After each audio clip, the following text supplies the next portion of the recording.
Boys, have you ever been giving it your all, and then the person or people who have been guiding you along this way tell you that you're not quite there yet? See, to do what no one's ever done, you have to be more precise than anyone's ever been before. So, that being said, my coach, my nutritionist, and a medical professional and I are maximizing the amount of uh, optimization that we can go about in the upcoming peak, which will start in approximately 4 weeks. We are in a pre-peak peak, and we are going to go into a peak peak. So basically, right now, we are juggling, but the amount of precision we need to have is to juggle flaming chainsaws while on a unicycle on a tightrope. That's the amount of precision that we need in order to do the things that we are setting out to do. And it all starts with today, right, boys? Let's go get it. We're basically in a funk right now because we're 12 weeks out, right?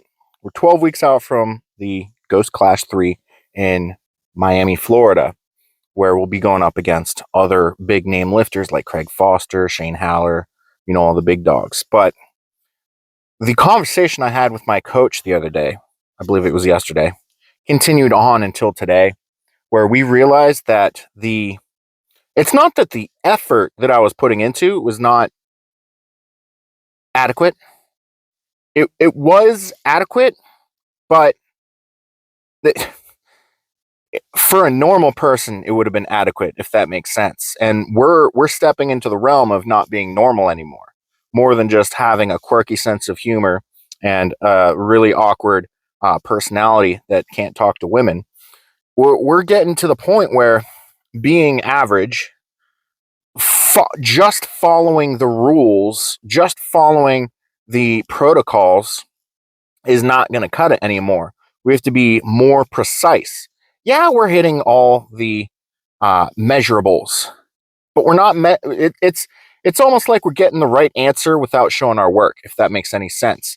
It's like we keep making progress, but eventually it's going to start showing, and the progress that we're making isn't going to be showing up anymore because we got where we were not because of what we were doing, but despite what we were doing, if that makes any sense. And it's not to say that the approach that we've been doing has been wrong, or that the what we have been doing has been wrong.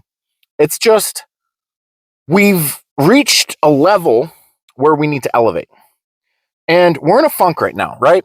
Because when you reach a point where you recognize that you need to make a change, whether it be in the gym, with your nutrition, with your diet, your supplements, your anything, even outside of the gym, in your relationship and family, whatever, you have to recognize that you who was performing the tasks at a level that you were comfortable with, perhaps you may have been complacent with the comfort level that you were operating at, which is where I have been.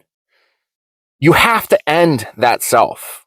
And don't get concerned, this is not a literal thing. You have to mentally end that version of yourself, and it's going to impact you as if you're losing a piece of yourself.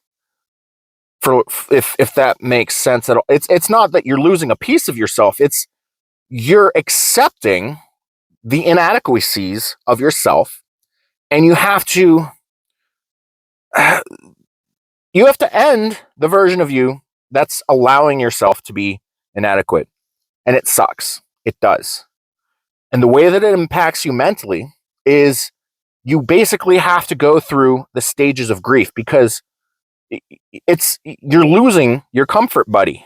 Your comfort buddy is the version of you who's okay with switching up peanut butter for peanut butter balls because they're both peanut butter. You're losing the version of you who read fermented foods and decided, I'm going to go with pickles. You're going to lose the version of you that doesn't like drinking protein shakes while driving, but will split up a meal because part of it is easier to eat while driving, and your meal timing will be off. You have to end that version of you if you want to make any sort of discernible progress. Once you reach a Ew. Oh, it's on my window. Gross. You have to end that version of you because you have to. It's almost like you have to go through some sort of rebirth. Oh my goodness, you're killing yourself, or you're killing yourself, and you're bringing a new version of yourself, and you're being born again as a better person. No, I'm gonna be born again as a more bigger piece of shit, more selfish, take care of myself more, and be more open about rejecting other people who have been using me for what I have access to. I'm going to be more selfish in the fact that no, I will not take a moment that could be used for myself in order to make someone feel better.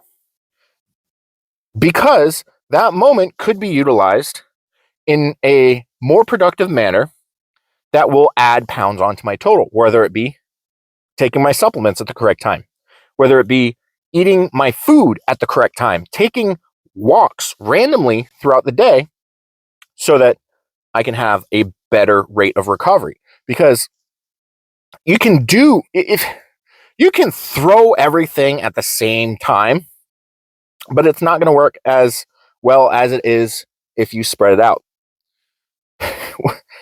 The old powerlifting adage, powerlifting is a marathon, not a sprint. That applies to this too.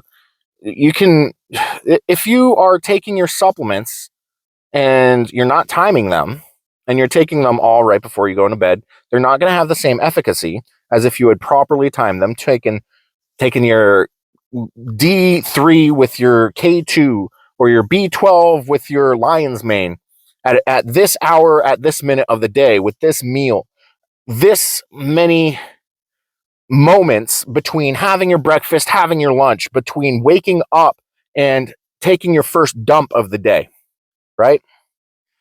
You can put all of your cardio, you can go on the treadmill for 60 straight minutes, get 6,000 steps, and then just like futz around and get the last 4,000 just doing random bullshit. Or you could spread it out throughout the day, take 10-minute walks every hour. You work for 8 hours, you're taking 80 minutes worth of walks in 10-minute increments. And then at the end of the day, you need 2,000 more steps.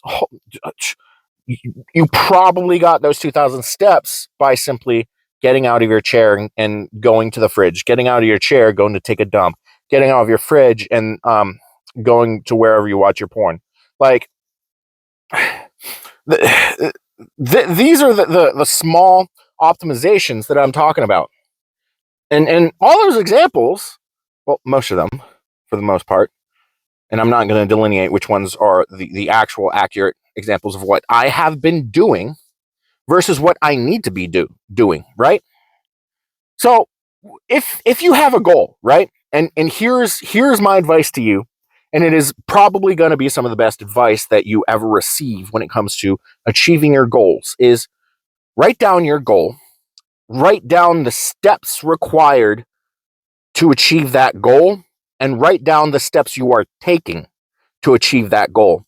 If column A does not match column B, you're fucking up. And you need to reevaluate whether your goal needs to get changed, whether it's realistic, or your level of commitment to achieving that goal, whether or not that goal is realistic for you yourself to actually achieve. And right now we're in a funk because we're in that process of grieving my comfort buddy, the me that was comfortable being complacent with things. So I've had a little bit of a lack of motivation doing a couple things this week. But the thing about motivation is it's absolute bullshit. You don't need motivation to go do what you don't need motivation to keep breathing. You don't need motivation to keep your heart beating. Well, some of you do, apparently. Get off your ass. You don't need motivation to roll from your bed to your couch so you can watch Netflix all day. If that is your goal, to watch Netflix, binge watch everything every single day, congrats. You set your bar so low. You are not a productive member of society. you are a burden on those around you, assuming you have other people taking care of you. Because if you just roll out of bed, onto the couch, and just watch TV all day, chances are, unless you are a voracious content creator on Foot Finder, you are doing jack shit to help those around you. You are doing jack shit to achieve the goals that you want, and then you find yourself a couple years down the road not happy with where you're at, and blaming others for the fact that you didn't get to where you are because you didn't have the opportunities. But listen up close, Kelly. You put yourself there. I used Kelly instead of Karen because Karen is overused. Let's kind of transition from Karens to Kellys, because I know more Kellys who are pieces of shit, because like Karen's more of a millennial name, and Kelly is more of a Gen Z name, and Kelly's the new Karen. But that's where we're at. That's where we're trading at. Today was a pretty decent. It was like a back and bicep day, where we basically got through all of our accessories with no like real compound movement. We had the dumbbell floor presses, but that's not a true compound movement. But we got through it, and got a pretty good pump. No tummy time for you boys today, but stay tuned, because future videos will have tummy time. I promise you that. So stay degenerate. I'm not even going to say stay motivated. Just find your goals and do the shit that you need to achieve them, because you best believe that's exactly what I'm going to be doing.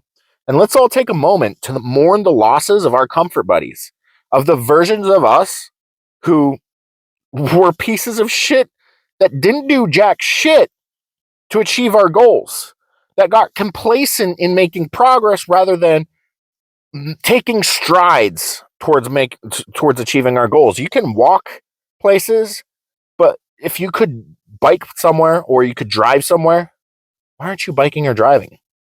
Unless it's your goal to be slow. Unless it's I mean, there's the whole exercise.